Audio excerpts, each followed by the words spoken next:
С 5 июня университет начал принимать документы от абитуриентов на бюджетные и платные места по всем формам обучения, по программам бакалавриата и специалитета. А в магистратуру прием документов начался с 12 июня. На 15 дней раньше, чем в предыдущие годы. Это связано с тем, что теперь прием документов на очную и заочные формы обучения принимаются в одно время, а не по отдельности, как было раньше. Высшее образование, безусловно, имеет огромное значение в формировании личности человека. Это общение с преподавателями, со сверстниками, ведь новые знания пригодятся в будущей профессии, считают студенты. Вы решили, куда поступать? Да. Вы выбрали, какое направление вы выбрали? И психологически. психологически, хорошо. Вы после среднего? Да. Я поступаю на программиста, прикладная информатика в информационной безопасности. И что я подал документы, и вот теперь жду. Окончила институт культуры в 2019 году.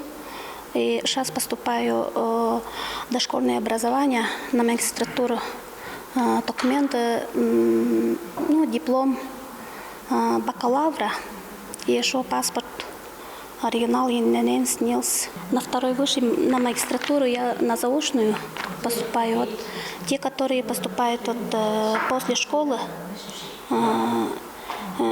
тем я пожелаю, чтобы они хорошо учились и стали достойными учителями.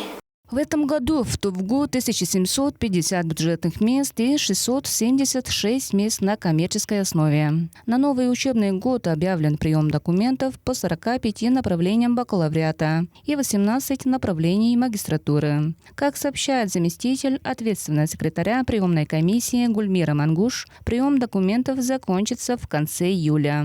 Приказы о зачислении будут с 9 августа. Прием заявлений от поступающих на программы бакалавриата и специалитета на основании вступительных испытаний, проводимых в ТУВГУ самостоятельно, закончится 10 июля. Документы от поступающих по результатам ЕГЭ будут приниматься до 25 июля.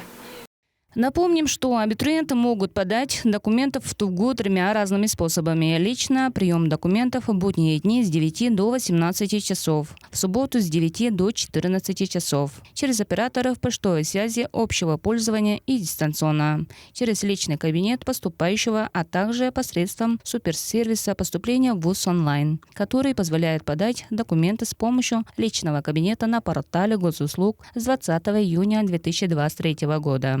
Алдан Исая, Буян Оюн, Азамат Ичур, Тува 24.